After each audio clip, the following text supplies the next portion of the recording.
음, 네, 안녕하세요. 오늘도 여러분들께 오늘은 색다른 좀 컨텐츠로 한번 여러분들을 좀 뵐까 합니다. 제 이야기이면서도 이게 좀 역사적인 전생적인 관점과 역사적인 관점에서도 좀 일치하는 부분이 있고 좀 약간 무겁게 좀 다뤄야 할 꼭 예민한 상황이기 때문에 저도 이거를 그냥 단순하게 좀 재미스럽게 하기에도 좀 그런 것 같아가지고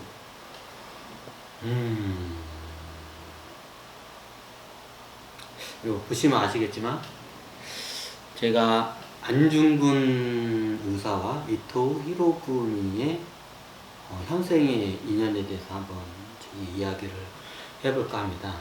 요거는 뭐 진지하게 들어주는 것보다는 그냥 재미있는 그냥 픽션 소설 스토리로 그냥 받아주셨으면 감사하겠습니다. 하지만 이게 여러분들에게 여러분들 자신을 다시 돌아보는 데 있어서 이게 한 모델이 되고 거울이 되기 위해서 제가 이렇게 좀 약간 상담형 강의를 이렇게 하게 되었습니다. 예전에 다른 전생 이야기를 제가 굉장히 많이 했는데 이게 좀 이게 얼굴을 직접 이게 대면을 하면서 이렇게 좀 말하기가 너무 껄끄러워가지고 제가 어지간한 전생 이야기는 이건 좀 이게 제 얼굴이 안 나오게끔 이게 하려고 이렇게 했는데 이제 어떻게 사정이 되다 보니까 이렇게 됐습니다. 그리고 그게 첫 번째 대면하면서 첫 번째 이제 전생 이야기가 제가 좀 약간 오랫동안 이게 좀 오픈하기를 꺼려했던 내용이기도 합니다.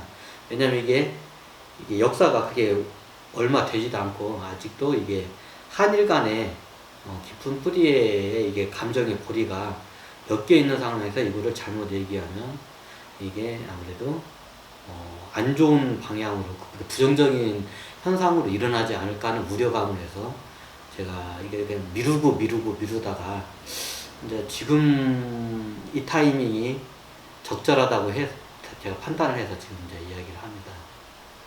이 이야기는 철저하게 제 위주의 제 개인의 삶의 중심으로 해서 한번 이거 풀어가겠습니다.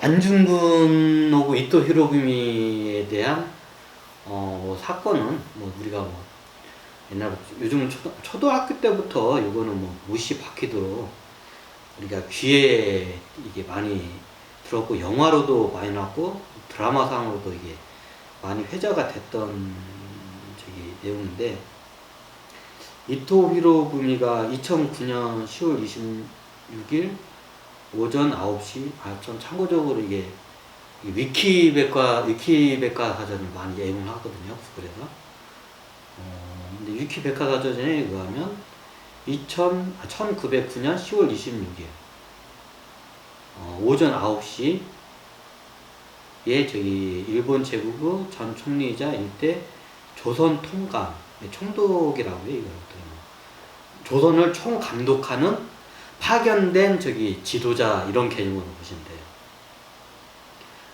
재무상으로 해서 이게 러시아 재무상 블라디미스트 코코초프와 회담하기 위해서 하일번역에 도착을 했다.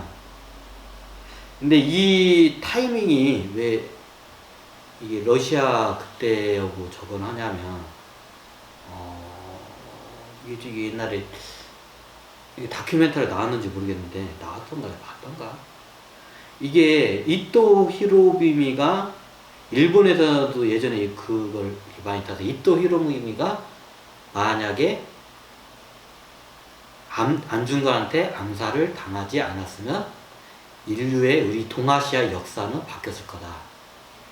일본에서도 예전에 그런 역사학자들이 그런 얘기를 많이 했어요.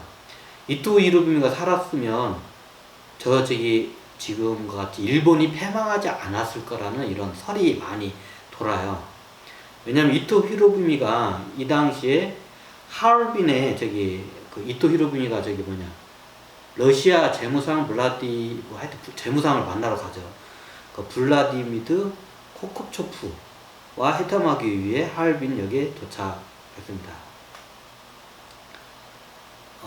이 만약에 이 양반이 살아 있었다면 아마 외교적으로 많이 이게 좀 이게 주변 국가하고 유화 정책을 하면서 했기 때문에 아마 그 막바지 2차 대전 막바지 상황까지는 가지 않았을까라는 이게 역사학자들의 이게 좀 총평이 있어요.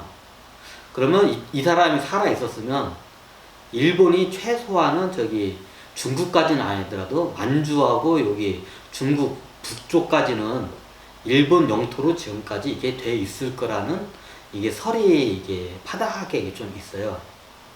왜 그게 저거냐면 이 양반 같은 경우에는 좀 약간 이게 저도 이 양반을 직접 겪어봤기 때문에 알지만 이게 약간 좀 사무라이 얼굴 딱 보면 사무라이 근성이 있는데 굉장히 뭐랄까 좀 약간 타협적이에요, 이 사람은. 근데 일본 2차 세대전에 보면 2차 대전 때 일본은 완전히 완전 타협을 안 했기 때문에 일본 스스로 학자들도 그 얘기를 많이 해요. 일본 2차 대전 때 패망한 이유는 자기 혼자 잘났다고 그냥 저기 가다가 저기 타협을 안 했기 때문에 망했다. 아니 무슨 소리냐고. 히틀러는 망했잖아요. 이게 적절한 시기에 저기 그 당시에 이제 소련 지금 러시아죠. 그 당시엔 소련과 미국과 타협을 했으면 아마 지금의 저기 일본의 영토가 뭐 여기 한반도는 뭐 당연한 거고 만주하고 최소한 저기 중국 북부 쪽까지는 북부하고 몽골 쪽 요쪽까지는 무난하게 일본이 영토를 보존할 수 있다는 그런 설들을 많이 내놔요. 일본 학자들이. 일본 내에서는 이제. 근데 이게 완전히 이게 무시할 수 없는 게 일본의 그때 상황이 보면 정말로 미쳐 있었죠. 그때 이제 어떻게 보면 이게 정부죠. 이게 정부에서 국민들을 속이죠. 우리는 황국 시민으로서 뭐 저기 천황의 군대로서 뭐 지지 않고 계속 승리한다고 허위로 국민들을 한테 저기 언론 보도를 해요. 국민들은 그걸 믿어요. 당연한 줄 알고. 근데 실제 전시 상황은 그렇지가 않았죠. 근데 이런 상황이 보통 민중들 이런 상황이 가장 어떻게 되냐면 나중에 그 사실을 들키게 되면 그 당시에 이제 군부 세력이나 저기 정치 권력 세력이나 이제 저기 뭐랄까 이런 세력들이 이제 국민들로부터 이제 저기 약간 지탄을 받기 때문에 그걸 계속 속이고 오히려 무리수를 더 두게 돼요. 이제 내부적인 저기 그 당시 일본의 상황을 보게 되면 일본 사람들의 성격이 어떤 사람들이 그러더라고요. 오다가 또 약간 샜네. 예전에 우리 일본 누가 그랬나? 일본 사람이 우리나라 꽃이 무궁화 꽃이잖아요. 무궁화 꽃이 보면 지저분해요. 이게 보면 지금은 개량이 많이 돼서 깨끗한데 무궁화라는 꽃이 원래 벌레가 많이 끼고 지저분해요. 그래가지고 일본 사람들이 아니 너희들은 저기 나라 그 국가 꽃이 무궁화 꽃인데 참 지저분하지 않냐고 일본 사람이 그러니까 우리나라 사람이 반대. 그럼 너희들의 국가가 뭐냐 벚꽃이지 않냐가. 그러니까 너희들 성격도 똑같다고. 너희들은 벚꽃이 한 번에 필 때는 쫙 폈다가 이제 이게 저기 떨어질 때는 한 번에 우수수 바람이 조금만 불고 비가 조금만 불어도 우수수 떨어져요. 좀 약간 불꽃 같은 성격이라고 해야 하나? 한 번에 팍 오를 때 확 오르다가 이제 이게 기가 죽으면 우수수 떨어지는 그런 성격의 꽃이 벚꽃이라 해가지고 그럼 니네들 저기 금기도 그렇지 않냐? 한 번에 필 때는 확 폈다가 이게 근데 이게 약간 좀 그런 게 있는 것 같아요. 일본 사람들이 소심하게 있다가 뭔가 이게 우리가 위대하고 뭔가 하잖아요. 그러면 굉장히 이상적으로 변하잖아요. 이게 굉장히 카타르시스가 이게 하면서 이게 약간 굉장히 약간 몽상적으로 돼요. 사람들이 왜 그러냐면 일본 사람들을 제가 많이 지켜봤는데 나중에 제가 이게 이것도 강의를 하는 게 이건데, 제가 저번에도 했는데 이게 목화토금수 해가지고 제가 저기 30상 체질을 했잖아요. 일본 사람들의 체질이 풍체질이 많아요. 이제 제가 앞으로 강의를 할 건데, 풍체질의 특징이 뭐냐면 굉장히 평소에 소심하다가 어느 순간 내가 이렇게 자아도취에 빠지잖아요. 그러면 이게 마치 뿌리가 이렇게 얇은데 이게 조금밖에 없는데 위로는 가지가 이렇게 뻗은 나무의 형상이 돼요. 이렇게 순간적으로 그렇게 되는 때가, 그러니까 평소에는 안 그런데 갑자기 이런 사람들의 그래요. 이게 이 사람들의 좀 체질이 제가 만든 거에서는 이게 풍체질이라고 했거든요. 풍체질의 금기를 갖고 있는 사람들이 일본 사람들이 많아요. 보편적으로 보면. 중국 사람들은 금체질하고 육각형 모양의 육체질이 많아요. 그리고 우리 한국 사람들 목체질하고 풍체질도 또 많고, 그 금체질을 근데 금체질도 중국 쪽이 많고, 이게 체질적인 게 이게 두상론 쪽에 체질적인 것도 이게 보니까 이게 일본 사람들의 체질에 보면 풍체질이 많대요. 풍체질의 특징이 그래요. 약간 좀 몽상적이면서도 뭔가 이게 불이 한번 쫙 붙잖아요. 불꽃처럼 확 폈다가 이제 탁 퍼지면 이제 수그라드는 이런 좀 근기가 있어. 이제 아마 그런 근기가 2차 대전 쪽에도 좀 약간 발휘가 했던 것 같아요. 이제 저기 처음에 일본 사람들이 보면 우리가 어떻게 러시아를 이겨? 우리가 어떻게 저 대국 청나라를 어떻게 이겨?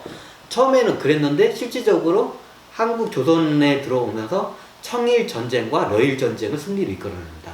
기적 같은 일이었죠. 뭐 천신들에 뒤에서 도와줘서 그런 것도 있긴 하지만 하여튼 엄청난 일 있었죠. 그 전에 일본 사람들이 감히 우리가 대국인 청나라를 이길 거라는 거를 이렇게 생각을 못 했는데 실질적으로 청나라도 이겨요. 러시아가 저기 유럽과 아시아를 다 이게 거머쥔 어마어마한 세계 거의 어마어마한 대국이잖아요. 대국 제국이잖아요. 근데 러일 전쟁을 해서 이겨. 자, 어떻게 되면 일본 사람들의 특징이 이렇게 자아도취가 되면 이제 불꽃처럼 팡 터지는 게. 근데 불꽃이 한 방 터지면 그때뿐이거든요. 약간 그런 성격이 있어서 2차 대전 때 좀 그랬던 것 같아요. 그래가지고 이 어느 정도 가면 딱 멈출 줄도 알고 이걸 잡아가고 멈추지 않고 잡아가고 하는데, 이게 저도 2차 대전에 일본의 그 제국주의적인 전쟁을 보면 굉장히 무모한 전략을 많이 해요. 얘네들의 특징이 황국의 황국의 군인, 그걸 무슨 군이라고 하지? 그러면 이게 황국의 군인은 뭔가 신적으로 엄청난 대단하다는 뭐 이게 자아도취가 되면 우리는 무엇이든지 할 수 있다 이렇게 하고 막 밀어붙여요. 근데 그게 초반에는 그게 먹혀요. 왜 그게 먹혔냐면 일본에 특히 청나라 중국하고 전쟁을 할 때 중국이 그 당시에 중일 전쟁을 할 때 중국이 비행기가 한 대도 없었다고 하더라고요. 저도 그걸 몰랐는데 다큐멘터리를 보고 알았어요. 중일 전쟁을 하는데 중국에 비행기가 한 대도 없었어요. 그러니까 하다못해 옛날에 전쟁을 하는데 이게 장개석 부인이 미국에서 원조를 받기 위해서 가서 비행기를 타고 가는데 자기 나라의 비행기가 없어 미군의 비행기를 타고 나는 갈 정도였으니까, 자기 나라 비행기가 없었으니까. 그 당시에는 중국에 비행기가 없었다고 하더라고요. 근데 일본은 이미 세계적으로 공군이 거의 해군하고 공군은 거의 세계 거의 탑이었던 걸로 제가 알고 있어요. 근데 중국은 비행기가 한 대도 없어. 자, 붙었어. 상식적으로. 근데 그 당시에는 이제 일본 국민들 입장에서는 우리가 어떻게 대국을 이겨. 그런데 막상 가니까 쉽게 그냥 다 때려 부시는 거야. 당연히 비행기하고 최첨단 탱크나 이런 기관총으로 무장한 군인들과 저쪽 중국에는 쉽게 말하면 딱총 가지고 해요. 그리고 옛날처럼 성을 기반해서 성에서 이게 수송전을 해요. 그럼 탱크로 대포가 쏘고 하늘에서는 폭탄이 비행기가 떨어지는데 상식적으로 게임이 안 되잖아요. 근데 그게 이제 거기까지는 이게 자기도 모르게 이게 됐는데, 일본 사람들 입장에서는. 근데 이게 나중에 이게 전쟁이 커지면서 이제 중국도 나중에 그게 안 되는 전략을 알고 게릴라전으로 이제 좀 바뀌어요. 근데 게릴라전의 특징이 뭐냐면, 옛날에 뭐 아프가니스탄 전쟁도 그렇고, 그 옛날 월남 전쟁도 그렇고, 게릴라전의 특징이 뭐냐면, 최첨단 최첨단 무기가 꺾기 힘든 게 게릴라전이에요. 특히 이렇게 민중 속에 숨어있는 게릴라전이나 테러전으로 가잖아요. 미쳐버려요. 아무리 최첨단 무기로 가다가 그 민중을 다 죽일 수가 없잖아요. 한 1000명 중에 한두 명이 거기 게릴라나 테러범이 거기에 섞여 있는데 그걸 다 죽일 수는 없잖아. 그러면 그 과정에서 뭔가 사건이 발생하면 국제적 언론에 그게 이제 발설이 되면 굉장히 머리가 이제 아픈 상황이 되는, 그게 월남전이에요. 민간으로 게릴라들이 분명히 있어. 민간인들 1000명 중에 한 몇 명이 있어. 한 5명 정도 가요. 한두 명 있어. 근데 얘네들 색출하는 과정에 민간인들이 희생할 수밖에 없는 상황이에요. 뭐다가 일로 들어왔나 또. 하여튼 이게 특징이에요. 최첨단 무기를 이렇게 만약에 이거를 이게 상대방이 최첨단 무기를 이게 하지 못하면 최고 이게 방어하기 좋은 게 뭐냐면 게릴라전이에요. 그 대표적으로 옛날 우리나라 독립군들도 게릴라전을 해요. 만주 쪽이나 이쪽에서. 그래, 근데 그거 독립군을 못 잡잖아, 일본 애들이. 근데 옛날 동학 같은 거 대규모전으로 이게 옛날 동학전쟁이라고, 이게 동학하고 일본의 극소수의 기관포로 무장한 군인하고 붙었는데, 그냥 동학 군인들이, 민중들이 그냥 일방적으로 학살을 당하죠. 이게 무기체제가 틀리면 틀려요. 근데 무기체제에서 약간 이게 조금만 개량화되고 이걸 갖다 게릴라전으로 가잖아요. 이걸 버티는 이게 힘들어요. 그럼 옛날 우리 조선은 왜 그렇게 하느냐? 내가 뭐 일본 애들이 똑똑한 것 같아. 그렇게 될 줄 알고 얘네들이 역사를 연구할 것 같아요. 옛날에 우리가 임진왜란이라는 역사가 있잖아요. 일본도 그 당시에 임진왜란이라는 걸 겪으면서 조선을 먹기 위해서는 이게 전략을 처음부터 얘네들이 굉장히 치밀하게 한 것 같아요. 임진왜란이 왜 저거 했냐면, 임진왜란이 전쟁이 길어지고 일본 애들이 조총이나 첨단 무기로 와서 그거를 쓸지 못한 이유가 게릴라전이에요. 제가 볼 때는. 이제 누가 뭐 게릴라전이 뭔지 알죠? 그냥 민군들 있잖아요. 그냥 그걸 뭐라 보지 이제? 동하고 아닌가? 어떤 그 민군들 있잖아요. 민군들이 그냥 백성들이 해가지고, 옛날 특히 승병들이 그걸 많이 해요. 승병들이 게릴라전을 많이 해요. 기술적으로. 걔네들이 그런 거에 많이 당하죠. 그래서 이게 게릴라전 상태로 장기전으로 가면 일본한테 불리하다는 걸 알아요. 그래서 얘네들이 어떻게 하냐면, 일본 애들이 우리가 뭐 무슨 나라 팔아먹은 무슨 이완흥부터 해가지고 이렇게 있잖아요. 어떻게 하냐? 조정에 있는 영향력 있는 대신들을 먼저 꼬셔요. 섭외를 해 꼬셔요. 그리고 그 이익을 주면서 같이 이제 합병 작업을 해요. 얘네들이. 이게 이제 이게 누가 이런 걸 저걸 하더라고요. 개구리를 삶아 죽이는데, 개구리를 뜨거운 물에다 그냥 하면 이게 뜨거워하고 그냥 하는데, 개구리를 갖다가 이게 살살살살 이게 조금씩 이게 뜨겁게 하잖아. 그럼 얘가 나중에는 그게 뜨거운지 모르고 거기서 뭐 이게 죽는다는 게 있다고 하더라고요. 마치 유화 같은 이게 일본이 전략을 써서 저거를, 이게 뭐다 이렇게 옆으로 많이 했지? 이게 이토 히로부미와 여기 안중근 선생님 이야기를 하다가 이제 이게 시대적인 전략적인 이야기를 하다 보니까 저건데, 원래 이게 일본이 이게 아마 기록에는 이게 안 돼 있을 거예요. 근데 이게 다큐멘터리 옛날 같은데 보면 중간중간에 어떤 사람들이 어떤 역할을 하고 이게 끈과 같은 역할을 하는 사람도 있어요. 예전에 그 일본이 이게 조선하고 합병을 하고 중국까지도 이게 같이 먹어야 한다는 명분을 어디서 만드냐면 그게 동학에서 그거를 갖다가 명분을 갖다가 걔네들이 그거를 갖다 써먹어요. 이걸 제대로 아는 학자들이 아마 예전에 그걸 갖다가 한번 저기 주장한 학자가 한 명 있었어요. 근데 저도 이제 그걸 TV를 듣고 아 이게 굉장히 합리적이라는데 이게 어떻게 했냐면 옛날 우리나라에 어떤 게 있었냐면 일본이 이게 저기 자기네들의 옛날 2차 대전 명분이 뭐냐면 대동아 제국이에요. 대동아 제국을 건설하자. 그 서양 양키, 서양 백인들로부터 우리가 식민지로 이렇게 다 전략할 거 아니라 우리 동아시아 국가 사람들이 우리가 힘을 합쳐서 저 서양 세력들을 몰아내자. 이게 대동아 제국의 기본 틀이에요. 근데 이제 일본은 자기의 이제 저기 그 정보 어떻게 보면 저기 자기 일본 그 그냥 제국화 하는데 그 그냥 저기 자기 명분화로 써먹었죠. 근데 이 대동아 이 제국이 어디서 나왔냐면 동학 최재우가 처음에 이걸 갖다가 주장을 하고 만들었어요. 그걸 갖다가 동학에 있던 사람이 이제 나중에 동학이 이제 핍박을 받잖아요, 이제. 그러면서 거기 이제 파가 많아요, 동학 안에도. 지금의 동학이 나중에, 지금의 증산도도 동학에서 제 파가 갈라진 거고, 원래 백령교에서 증산도가 갈라지고, 백령교가 동학에서 한 파고, 그 천도교인가? 천도교도 동학의 한 파예요.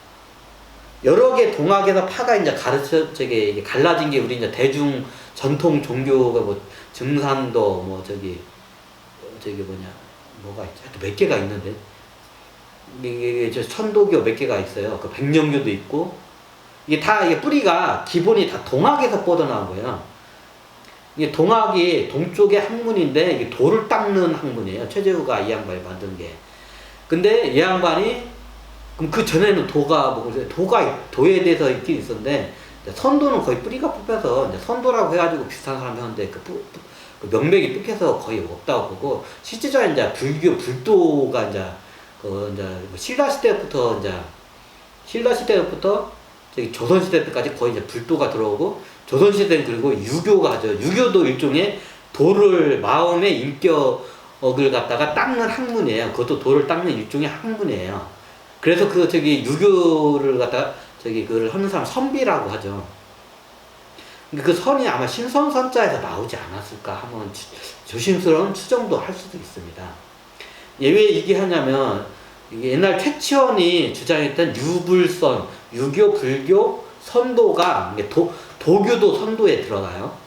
원래 중국은 도교라고 하는데 그 선도에 신선도가 도교인데 도교도 같이 들어간 거 선도에 포함된 거예요. 유교, 불교, 도교, 선도, 유불선이 하나라는 걸 최치원이 그걸 주장한 걸 갖다가 나중에 최재우가 그걸 똑같이 그걸 갖다 설법을 해요. 유불선 같은 거다. 이 양반이 전생에 최재우 양반이 전생에 최치원이었거든요. 낚아지럽게 이제 제가 뭐 그 양반이라고 얘기는 하지 않겠습니다.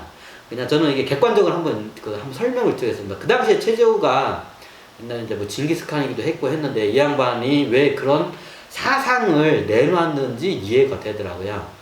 이 양반이 수행을 하면서 자기 전생을 다 보니까 자기 치초연의 삶도 살고 강계태대왕의 삶도 살고 환웅의 삶도 살고 그리고 또 설종 원효대사의 아들 이두문자 만드는 설종의 삶도 살고 그리고 오스만 제국을 건립한 술탄의 삶도 살고 그것도 누가 있지? 몇 개가 있는데 다 까먹었네. 하여튼 이런 삶을 살다 보니까 이 양반이 제가 이 양반을 갖다가 분석을 해봤어요. 그게 저예요. 이 양반은 크게 두 가지 종류의 삶을 살아요. 정복자의 삶, 지도자, 정복자의 삶을 살고 또 정복자의 삶을 안 살면 대부분 학자의 삶을 살아요. 이제 도를 닦거나 학자 아니면 이게 불교 승려 이제 학자적인 관점으로 할게요. 학자 아니면 정복자의 삶을 살아서 이 양반이 이런 이 양반이 이 행보가 이렇게 됐다는 걸 이제 저도 그때 이제 좀 알게 됐어요. 이제 어느 순간에 이제 이 양반이 옛날에 오스만 제국도 이게 대제국을 이룬 술탄의 삶을 살고 징기스칸의 삶을 살고 그리고 저기 몽골 대제국의 짐을 살고 광개토대왕의 삶을 살고 환웅의 삶을 살아요.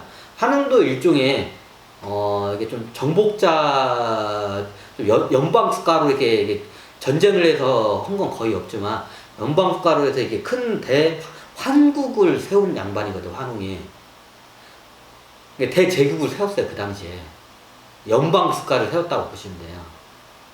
그게 환국이라고 환웅할 때 환해가지고 그걸 나중에 이제 당군조선이라고는 그걸 하는데 일단 환국이라고 여러분들이 알고 있으니까 환국도 세요. 이런 저기 정복자 대제국을 세운 정복자의 삶을 살고 이제 반대로 그 삶을 안 사는 이 양반이 채취와 체제구, 설종 그리고 이제 스님 같이 이제 학문을 닦아요. 이제 스님의 삶을 살면서 이 양반이 이 대표적으로 이렇게 저기 이 양쪽으로 분류 같아요. 이 양반의 삶이 그러다 보니까 이 삶이 이것도 화가 들고 있나? 중간에 하도 끊겨가지고 그래가지고 이 양반이 이게 안중근하고 이토 설명하다 보니까 한일 관계를 먼저 설명하다 보니까 여러 가지에 대해 한번 설명을 먼저 해야 이거를 풀어놓고 이 양반들의 이야기를 한번 푸는 게 더 맞다고 생각하기 때문에 그래서 일본이 대동아 제국이라는 명분으로 이제 전쟁을 일으켜요. 이제 중국까지 다 먹고 대동아를 넘어서 막 저기 인도까지 가려고도 하죠. 근데 이제 그 대동아 제국에서 보면 그 대동아 제국이라는 게 동학에서 나와요. 최저우 양반이 만들어낸 거예요. 왜 대동아가 나왔는지 이해가 되죠. 이제 이게 도에 이제 마음을 닦는 도에 대한 유불선적인 이제 그걸 융합을 시킨 학문을 동학을 만들고 그리고 이제 이게 이 동아시아의 대제국 옛날 황국을 다시 이제 그걸 되찾자. 이제 황국이 어디였냐면 지금의 보면 이게 지금의 중국 쪽 땅하고 일본하고 우리 한반도를 합한 거를 황국으로 보시면 돼요. 이제 이해가 되실런가? 이제 그렇게 생각하시죠. 그러니까 그 명분으로 이제 이게 저기 원래 그걸 갖다가 최저가 그거를 원래 만들어요. 대동아 이게 일본, 중국, 한국은 원래 한 나라다. 따로따로 나라가 아니다. 원래 한 나라다. 이 나라는 뭉치고 외세의 지금 저기 그 서양 세력으로부터 힘을 모아서 이거를 갖다가 같이 막아내야 한다. 요게 저기 이게 동학 체제후에 이게 저기 어떻게 보면 그 당시에 이게 저기 어떻게 보면 좀 교리나 이게 저기 그 당시에 이제 좀 그 저기 이게 세계적인 좀 약간 동아시아적인 이게 관점이었어요. 그게. 근데 이제 그걸 갖다가 제자들한테 설법하면 제자들이 이제 파가 많이 나중에 갈라져요. 이 양반이 돌아가시는 게. 조금씩 갈라가지고 또 갈라지고 또 갈라지고 거기서도 또 갈라지고 파가 갈라져요, 많이. 그럼 그 중에 파 하나가 일본으로 넘어가요. 이제 저기 국내에서 이제 조선에서 이제 저기 여기 이제 이런 저기 그 도인들 갖다가 이제 저기 이거 갖다가 옛날 저기 천주교 이게 저기 박멸하듯이 왜냐면 동학의 교리 중에 하나가 뭐냐면 저기 이게 천주교고 기독교고도 똑같아요. 박멸하는 게 신분제에 대해서 이게 저기 건들잖아요. 왜냐면 조선은 신분제에 대해서 건들면 양반들이 자기 이권을 뺏기기 때문에 신분제에서 건드는 모든 거는 다 처단을 해버려요. 그래서 천주교 처음에 들어왔을 때는 안 건드렸는데 얘네들이 신분제를 갖다 이제 손을 건드니까 그때부터 이제 얘네들 갖다가 학살을 하기 시작한 거예요. 동학도 똑같아요. 동학도 처음에 이렇게 하다가 그냥 사람들이 지켜보다가 얘네들이 신분제, 사람은 모두 평등하다. 그럼 신분제에 대해서 없애야 된다 하니까 기존에 있던 이제 조정이나 저기 사대부 이제 양반가 사람들 입장에서는 자기네들의 이제 기득권을 뺏는 거죠. 내 노비들이나 아니면 내 귀족의 신분에 흔들리니까. 그래서 그때부터 이제 그 동학 쪽으로 스파이를 보내다가 처음에는 가만히 두고 보다가 신분제를 갖다가 타파한다는 내용이 이제 저기 들어오면서 그것 때문에 최재우가 감옥으로 끌려가요. 그리고 이제 거기서 생을 마감을 하죠. 이게 조선이 한다는